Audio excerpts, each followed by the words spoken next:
aos inscritos, nós veremos que a República do Xandaquistão, ela tem ditadura, repressão e censura. Vejam a capa do vídeo ali. E nós vamos fazer uma breve reflexão. O que é uma democracia se não tiver liberdade de expressão? Ela não é mais uma democracia, ela é uma ditadura. É uma ditadura pura e simplesmente, a ditadura do ovo.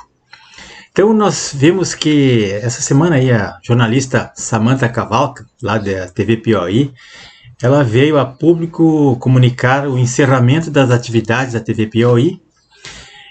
Foi publicada uma nota, inclusive, que diz assim, ó, TV Piauí encerra suas atividades. Inauguramos no Piauí um modelo de comunicação que conquistou centenas de milhares de pessoas em todo o Brasil. Infelizmente, em cumprimento de uma decisão judicial, a TV Piauí continuará fechada. Obrigado a todos os inscritos e seguidores de nossas plataformas. Em breve estaremos juntos. Então, isso aí, pessoal, o encerramento da atividade da TV, ela passa por uma censura imposta pelo ativismo judicial e, consequentemente, o cerceamento da ampla defesa, que é o principal método cala-boca que é usado pelos nossos Supremas Cortes aí. E é imposto impedindo que a empresa de comunicação não tenha, como se eles asfixiaram a empresa, tiraram os meios de ganho, fecharam as contas bancárias, financeiramente eles terminaram com a empresa porque ela não tem como se sustentar e pagar os funcionários. Então, o mesmo aconteceu com o Terça Livre, do jornalista Alan dos Santos, que está exilado nos Estados Unidos, e com o jornal Cidade Online, que foi desmonetizado, censurado. Esse último foi pelo Tribunal Superior Eleitoral, e dezenas de outros órgãos de imprensa, youtubers e influenciadores digitais que foram cerceados, censurados e tiveram suas contas encerradas, e a atividade dos canais teve que cessar. Então vou fazer uma breve retrospectiva aqui para vocês verem a situação gravíssima e eterna e sem fim que nós temos. Parece que, infelizmente, esse último governo aí só serviu para trazer de tudo que não prestava e censura e tudo em cima de nós, e nós fizemos de tudo e não deu em nada. Em 2019, começou um tratamento invasivo rigoroso do STF contra o governo recém-impossado. Os ministros se declararam no exercício de uma função contra-majoritária, isso é, eles eram uma minoria que passaram a ser uma maioria para mandar no país, e mandando na maioria. Instalaram um verdadeiro gabinete lá, um gabinete para administrar o país.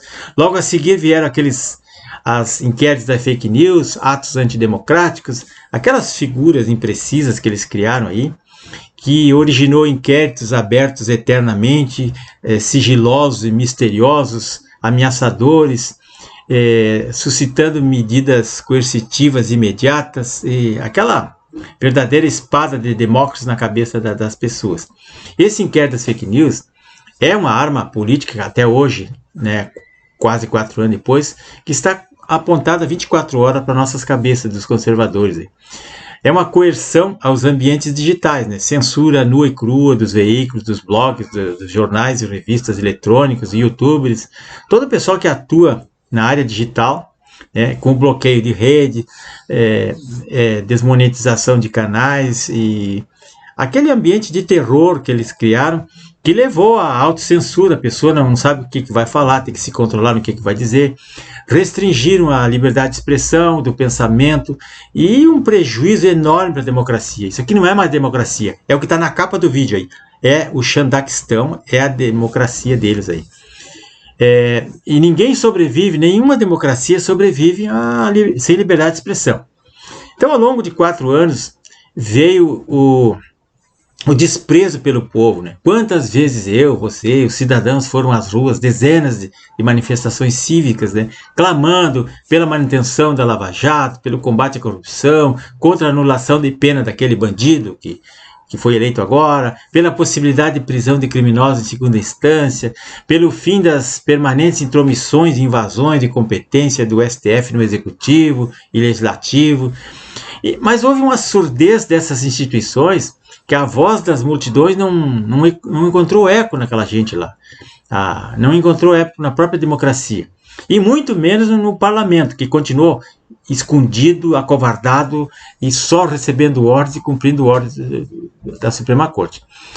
Então o STF resolveu partir para subjugar o Congresso, começando pela Câmara, com a prisão do deputado Daniel Silveira, com aquele inovador flagrante permanente proporcionado por um vídeo que ele colocou no YouTube, que teria sido a marca solitária, não fosse a duplicada pelo covarde consentimento dos seus pares.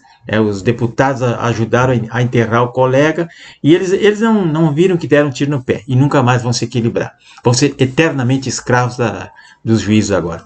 Durante a pandemia de 2020 a 2022, nós vivemos as mais severas restrições ao nosso trabalho, à nossa liberdade, à circulação das pessoas, né? Eles infringiram as liberdades individuais, e eles prepararam um ambiente social para todo tipo de arbitrariedade e abuso de poder, tiraram o direito de ir e vir, fizeram horrores com a população, prenderam senhorinhas, algemaram, fizeram horrores, prefeitos, governadores, e então a maioria reeleito de novo.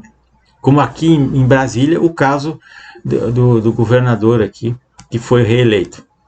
Então, desde o início do governo Bolsonaro, lá em 2019, o STF usou centenas de vezes, foi usado, na verdade, pelos partidos de oposição, Rede, PT, PCdoB, PSOL, PSB, PDT, etc., toda a esquerda, para assustar os atos do governo, e promoveram permanentes intromissões nas questões que eram próprias do Poder Executivo, quando não da mera administração pública, atrapalharam de todas as formas, criando instabilidade e insegurança jurídica e impedindo que a democracia florescesse no país. Soltaram um condenado, um bandido que estava preso por corrupção e lavagem de dinheiro, né? Isso aí agravou a desordem institucional, né? Pelos motivos que a gente já sabe. Depois eles fizeram a limpeza da ficha dele, um Photoshop eleitoral, apagando seus antecedentes e proibindo todo mundo de falar mal do cara, ou de revelar o seu passado obscuro, né, suas relações internas e externas, tudo que ele fez aí. E recebemos do xerife Alexandre de Moraes, com a sua caneta fumegante ali, promessas de novas desgraças e ameaças a todo momento. E as eleições, que não transcorreu num ambiente equilibrado, a gente sabe, foram atos e mais atos contra as condições inerentes da democracia. Se um lado só foi beneficiado, ajudado, apoiado, e o outro foi perseguido, cerceado, censurado, como a gente viu. Ninguém é surdo, nem cego, nem louco. Então, às vésperas da eleição, agravaram-se ainda mais as censuras, chegando à absurda aplicação da forma grosseira de censura prévia das pessoas, e notabilizada com o famoso consentimento de viva voz da ministra, que votou, disse assim, abre aspas, sou contra a censura, mas acompanho o voto do relator, neste caso, e fecha aspas. Então ficou ad eterno a censura, e tudo aquilo que foi determinado, que foi julgado ou decretado, vai ficar para sempre, nunca mais vai mudar, a menos que o povo vire a mesa. Então, mesmo depois das eleições, dessas eleições suspeitíssimas, bota suspeita nisso, a democracia continuou duramente sendo golpeada todos os dias, com medidas judiciais, bloqueio de redes sociais, e inclusive bloqueios e banimento de parlamentares, como Carlos Zambelli, José Medeiros, Daniel Silveira, até o senador Flávio Bolsonaro foi cerceado no Twitter e no Facebook. Então, essas agressões que eles cometem contra a democracia, são explicitamente inconstitucionais, um absurdo, rasga a Constituição. Tem um artigo 53 lá que é claro, o parlamentar tem esse direito de falar, tem o artigo 220 que libera a liberdade de expressão, que é proibido cercear as pessoas de falar, de se comunicar.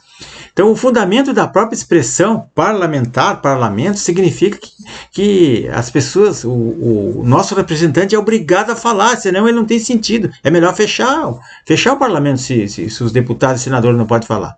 Mas a Suprema Corte ignora isso.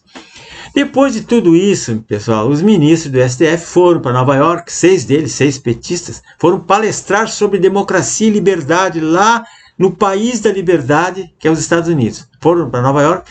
Lá chegando, eles encontraram um batalhão de repórteres de todo o mundo, dos Estados Unidos e da Europa e do Brasil, esperando eles para fazer perguntas ao senhor Alexandre de Moraes, que fugiu como um rato, atropelando todo mundo e não deu entrevista, não quis se pronunciar, se manifestar. Quer dizer que, então, quem tem culpa em cartório não dá explicação. Corre que nem um rato, se esconde. Estava lá, inclusive o Alan dos Santos estava lá para fazer pergunta para ele e ele se escondeu e disparou.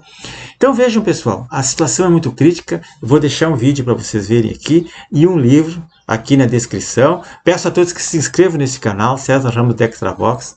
Nos apoie para nós chegarmos a 1K, a 1000 inscritos, para a gente poder fazer lives aqui. É muito importante essas reflexões e esses estudos que eu indico para vocês aqui. Obrigado.